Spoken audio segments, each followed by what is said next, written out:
लोग सतर्क मुद्रा में एक बार रीढ़ की हड्डी को सीधा करके हाथ जोड़ करके आंखों को बंद करके उच्च ध्वनि में नमोकार मंत्र का उच्चारण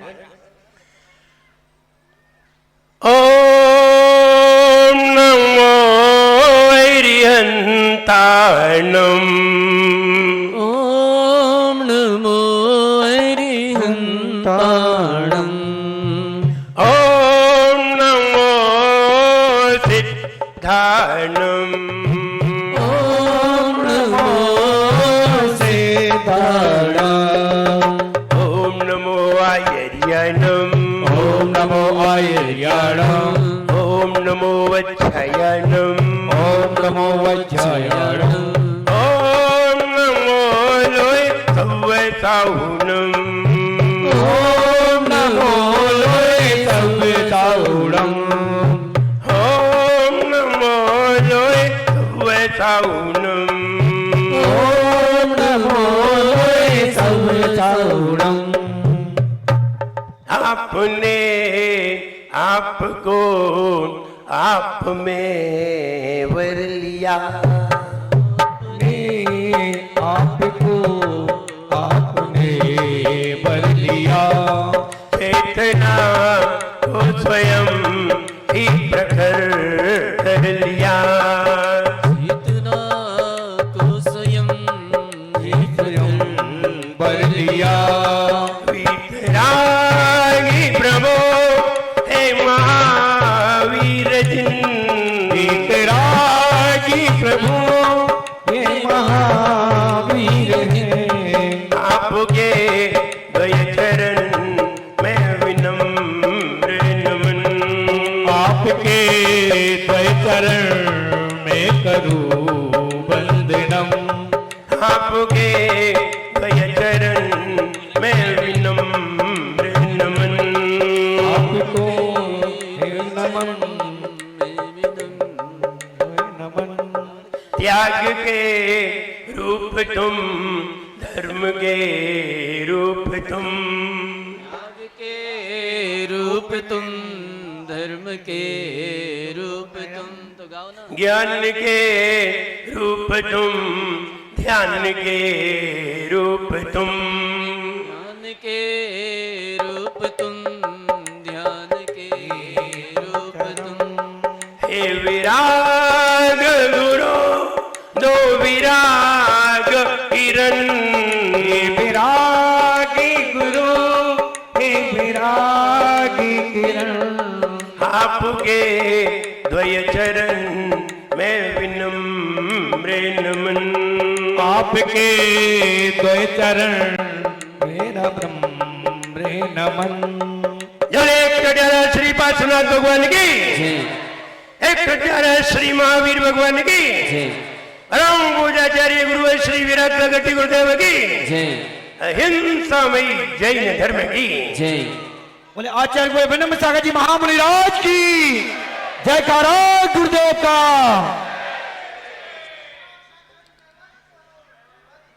क्या लेकर तू आया था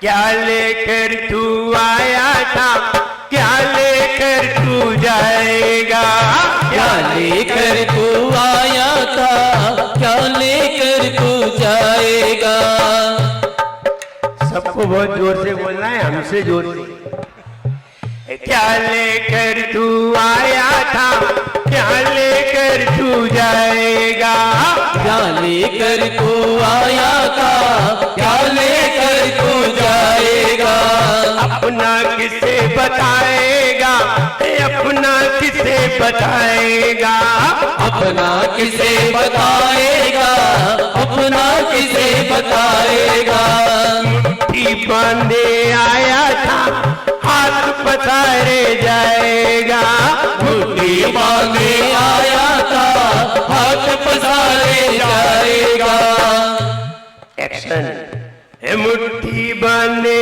आया था हाथ पसारे जाएगा मुट्ठी बांधे आया था हाथ पसारे जाएगा तेरा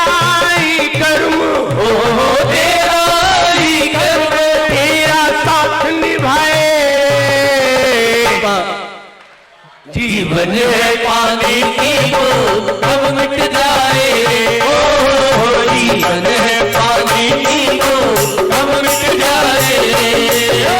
होनी अनहोनी हो, होनी अनहोनी कब क्या घट जाए, जीवन है पानी की बूंद कब मिट जाए, जीवन है पानी की बूंद कब मिट जाए।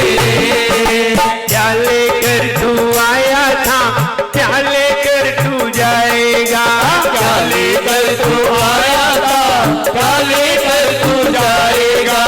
अपना किसे बताएगा, अपना किसे बताएगा, अपना किसे बताएगा, अपना किसे बताएगा। लोग दुनिया में यही कहा करते हैं, ना कोई कुछ लेकर के आता है, ना कोई कुछ लेकर के आता है। जाता है। लेकिन मैं ये कहता हूं, हर व्यक्ति लेकर के आता है और लेकर के ही जाता है। ना कोई खाली हाथ आता है, ना कोई खाली हाथ जाता है। जब आता है तो पाप और पुण्य लेकर के आता है, अपना अपना कर्म लेकर के आता है, और जब जाता है तो अपना अपना कर्म साथ में लेकर के जाता है।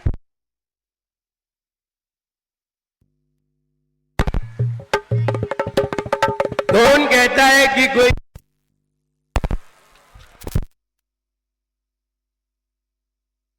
ये कहा है कि लोग खाली हाथ आते हैं और खाली हाथ जाते हैं, ये वो लोग हैं जो बाहर बाहर देखा करते हैं, और जो भीतर देखा करते हैं वो कहते हैं ना कोई खाली हाथ आता है, ना कोई खाली हाथ जाता है। खाली हाथ आना उचित नहीं है, खाली हाथ जा सकते हैं, खाली हाथ जाने की अनुमति है। तीर्थंकर भगवान खाली हाथ आए नहीं, लेकिन गए तो खाली हाथ गए, कुछ नहीं ले गए, सब यही छोड़ गए, और जो ले गए वो उनकी निजी संपदा थी, बाहर दिखाई देने वाली नहीं थी। इसलिए हम यहां से कुछ लेकर के जा रहे हैं, लेकर के आए हैं, ये बात अलग है। हर किसी का मन होता है कि हमारे नगर में साधु आए।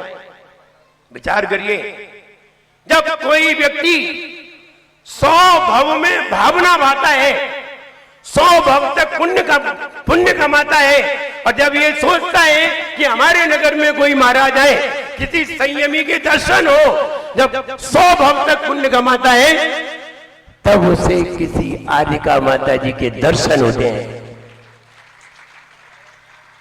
लेकिन जब वह 200 भव तक पुण्य कमाता है, 200 भव में भावना भाता है कि हमें मुनिराज के दर्शन हो, तब कहीं जाकर के जब 200 भव का पुण्य एकत्र हो जाता है, तब एक मुनिराज के दर्शन होते हैं।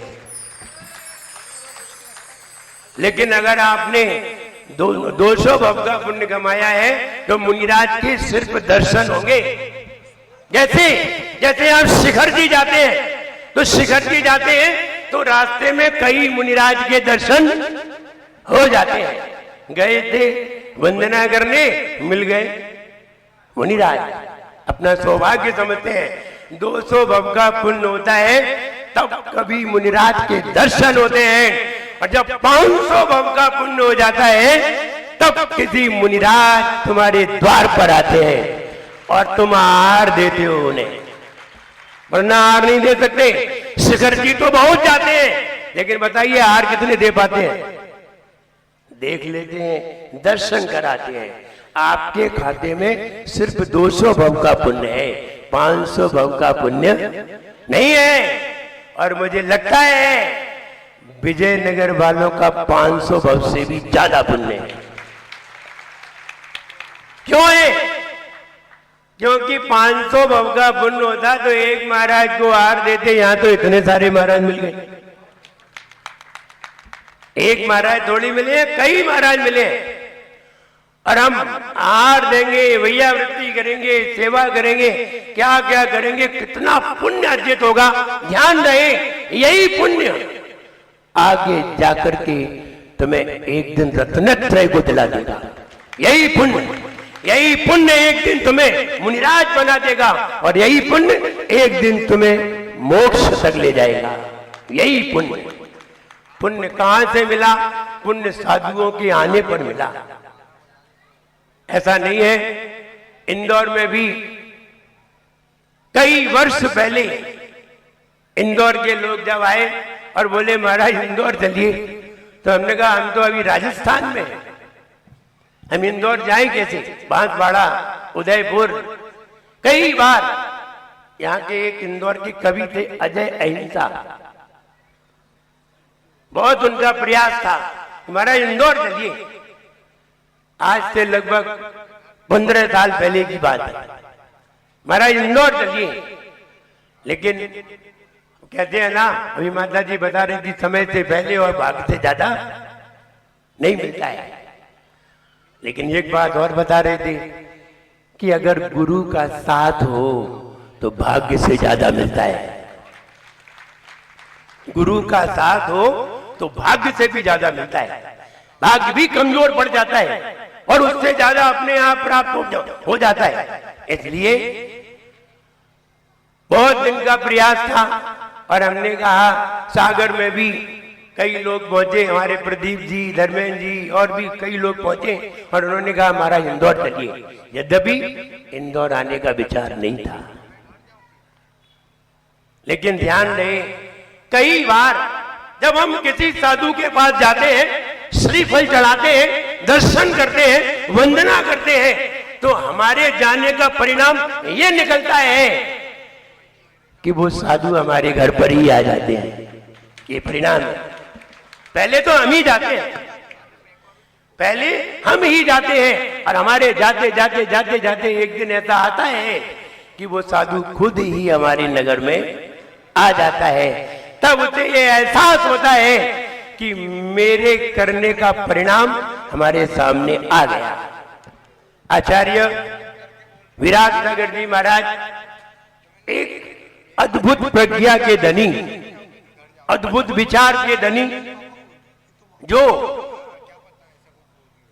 पूर्व आभास कर लिया जिन्होंने, और उनकी ही कृपा से, उनके ही आशीर्वाद से ये सारे साधुओं का आगमन इंदौर में आना हो गया।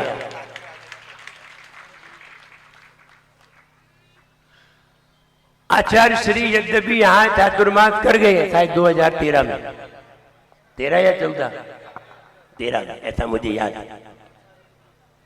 मेरा चातुर्मास राजस्थान में था।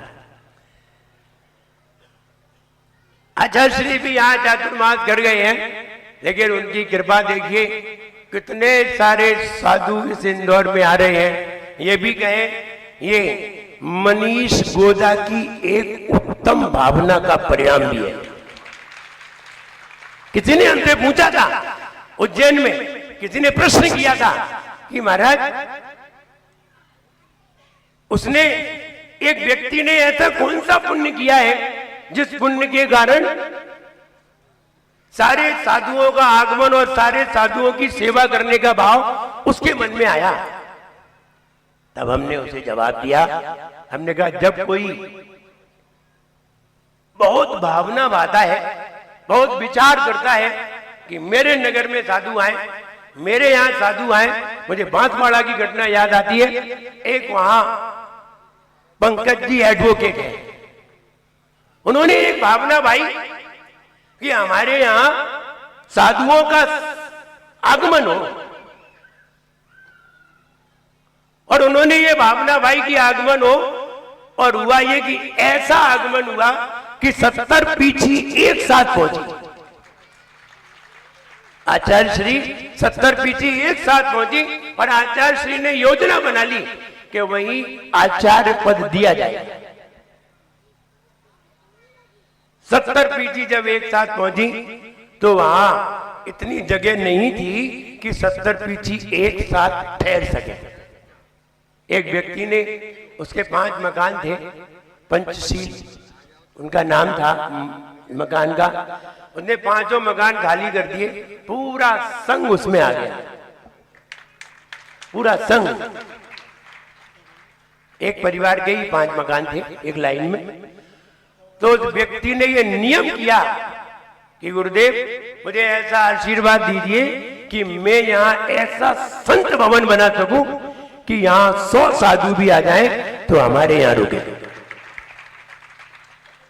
और उसने आशीर्वाद लिया। आज जब भी आप बांसवाड़ा जाए, बाहुबली कॉलोनी में वहां एक संत भवन है। इसमें उस संत भवन में 150 साधु आराम से वहां रुक सकते हैं। ओनली 1 पर्सन, एक व्यक्ति ने बनाया। जब भी कोई साधु जाते हैं वहां जरूर जाते हैं। महल जैसा संत भवन बनाया है, आप उसे देखिए।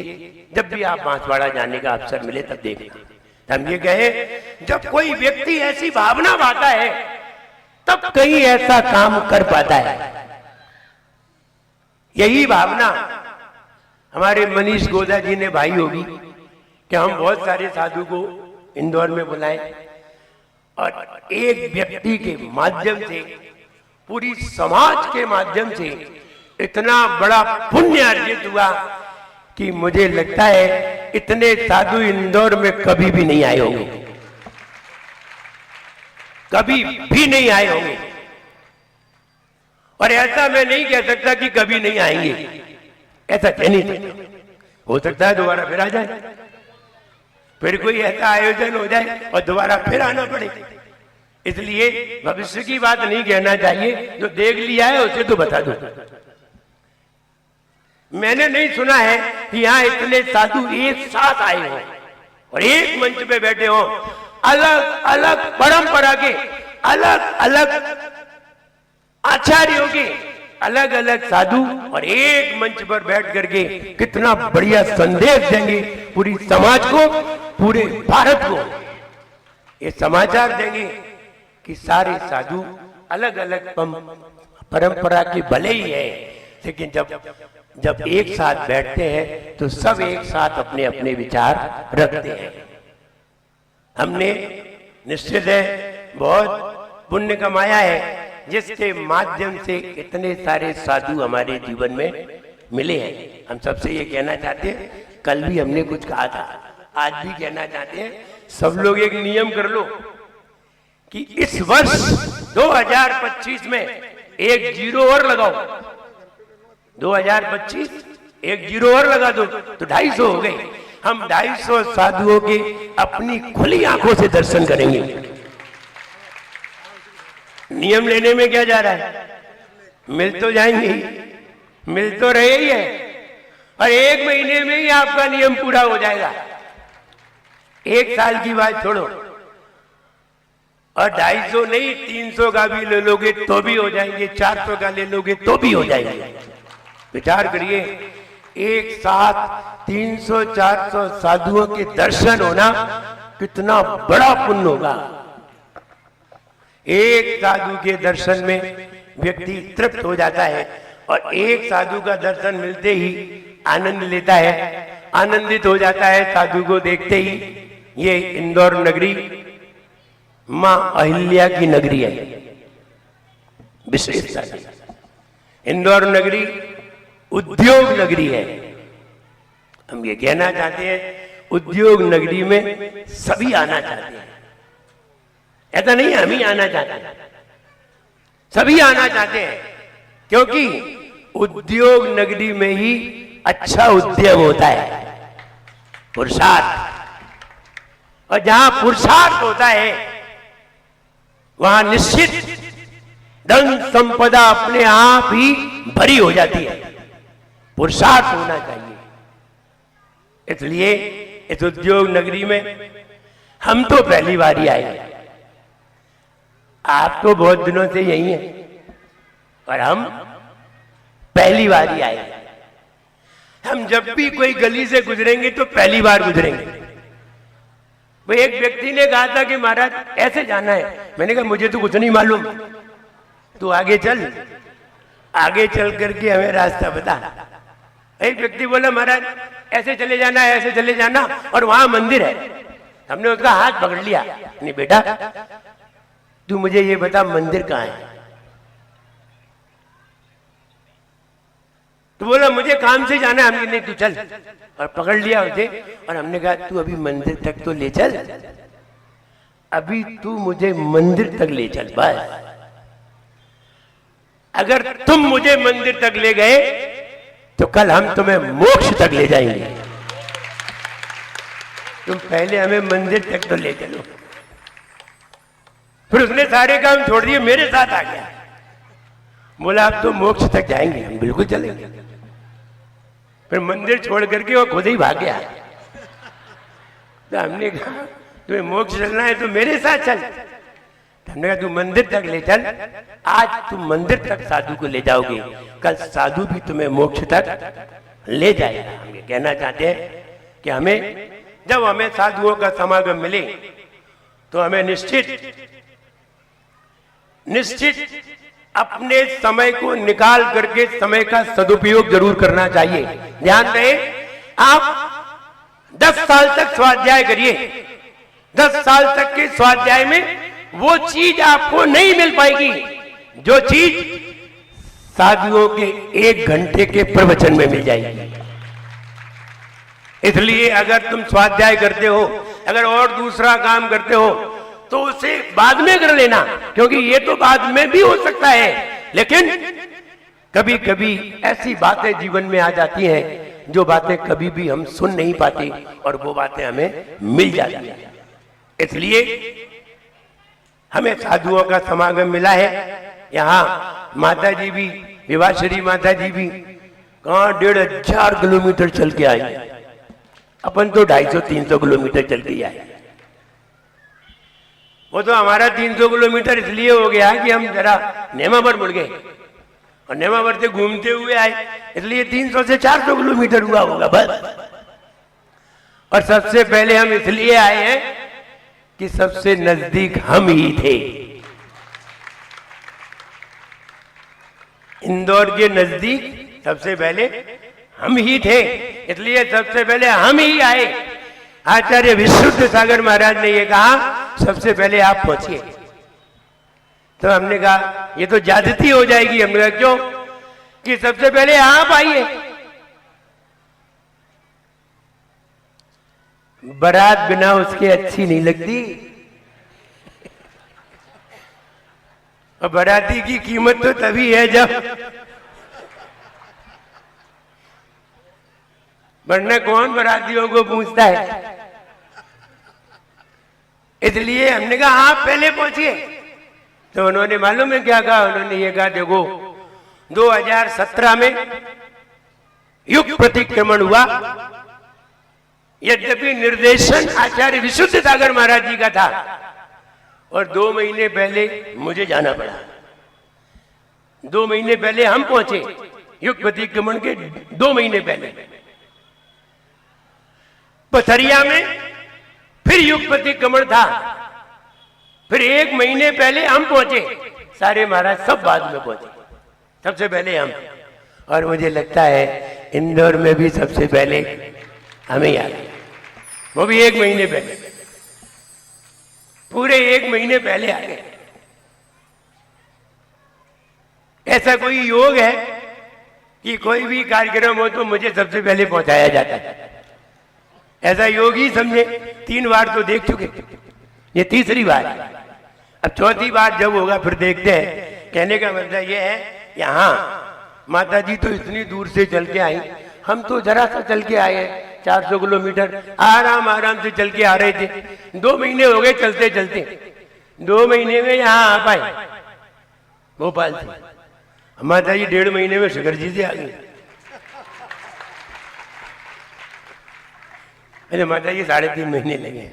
तो माता जी हमें 2 महीने हो गए, 26 जनवरी के चले हैं भोपाल से, और आज जो वो मार्च आ गई, 30 मार्च आ गई। घूमते हुए आ रहे आराम से, जहां मन में आ गया रुक गए, नहीं तो चल रहे। तो ऐसे ही चलते चलते आ रहे थे, और यहाँ आकर देखा तो जैसा पाया था बिल्कुल वैसा ही, जैसा सुना था वैसा ही पाया। इंदौर धर्म की नगरी है, इसलिए मां अहिल्या की नगरी कही जाती है। न्याय की नगरी कही जाती है, अन्याय की नहीं, न्याय की नगरी कही जाती है, उद्यम की नगरी कही जाती है। सभी लोग उस उद्यम में लगे हुए हैं। और यहाँ विमल श्री माता जी भी पहले आ गई थी, यद्यपि उनका आना भी ठीक रहा। आदिनाथ जयंती पे मुझे लेने पहुंचे थे, हम पहुंच गए उज्जैन, तो हमने माता जी को भेज दिया, माता जी आप इंदौर चली जाइए। और माता जी यहाँ आ गई। यहाँ आकर के उन्होंने स्वास्थ्य लाभ लेते हुए सबको अच्छा धर्मोपदेश दिया। और संघ में हमारी प्राची दीदी है, कहाँ गए प्रदीप भैया, चौके में गए हैं। प्रदीप भैया पूरी बात बताते रहते हैं, उनका निर्देशन किस प्रकार से क्या करना है सारा उनका प्रयास रहा। और यहाँ की समाज में सभी लोग, हमारे अच्छे कासलीवाल, धर्मेंद्र जी, प्रदीप जी शास्त्री, राहुल स्पोर्ट्स, जो उज्जैन से हमें आहार विहार की व्यवस्था करते हुए आ रहे हैं। भोपाल से हमारे पंकज जी सुपारी, सुमित पांड्या, अमित और शैलेश जी स्टील, ये सभी पूरे वहां से बिहार कराते हुए हमें उन्होंने इंदौर तक पहुंचा दिया। और रास्ते में किसी भी तरह की कोई भी परेशानी नहीं आने दी, ये सबसे बड़ी बात है। ऐसा भाव करना सबसे अच्छी बात है। शंकराचार्य नगर से सभी लोग, हमारे सुनील हरन, अरुण जी, रितेश जी, ये सभी लोग मिल करके खूब अच्छा इन्होंने बिहार कराया।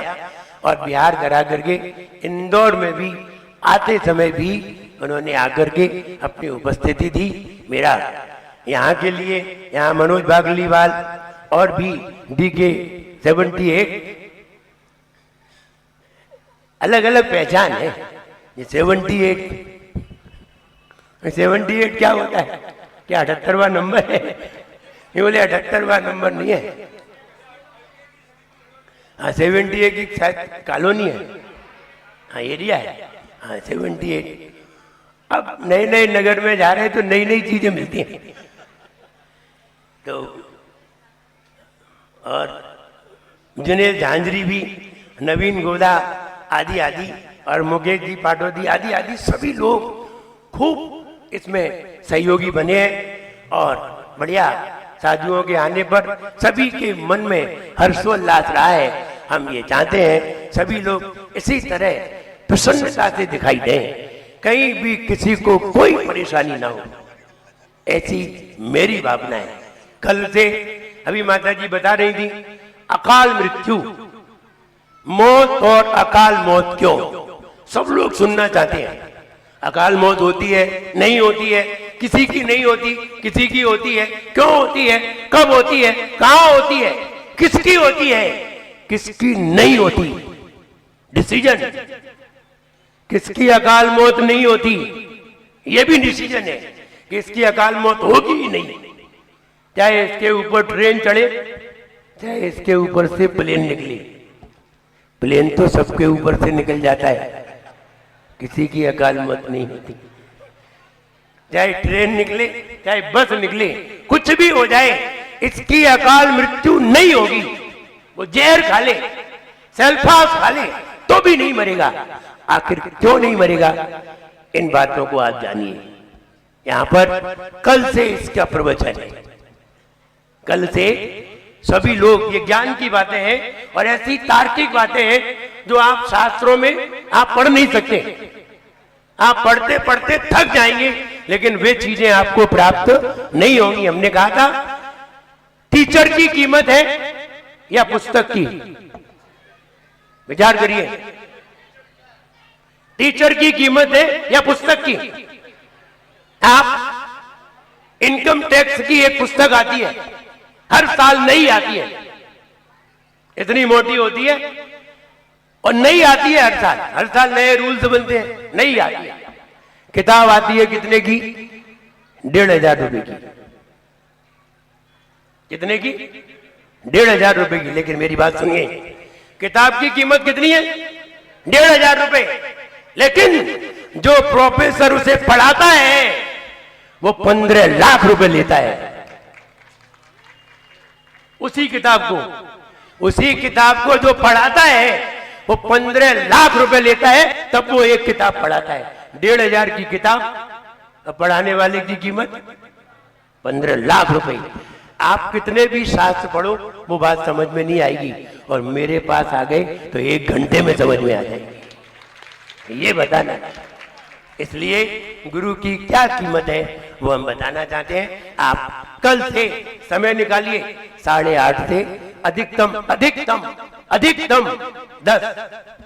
10 से तो ऊपर होता ही नहीं है, बल्कि 10 में भी 5 मिनट कम होंगे। आपको 5 मिनट पहले ही छोड़ दिया जाएगा। आप समय पे आइए, नई बातें सुनिए जो आपने कभी नहीं सुनी हो, नई चीजें आपके सामने आएंगी। आप सभी लोग यहाँ उपस्थित हुए, मुनिराजों के दर्शन हुए, माताजियों के दर्शन हुए, ज्ञान की बातें हुई, सबके लिए मेरा खूब आशीर्वाद है। सब लोग खुश रहे, प्रसन्न रहे। जय बोलिए परम पूज्याचार्य गुरुवर श्री विराट सागर जी गुरुदेव की। बोलिए हम सबके आराध्य परम पूज्य गुरुदेव विनम्र सागर जी महामुनि राज की, आचार्य संघ की। सभी से मैं निवेदन करूंगा।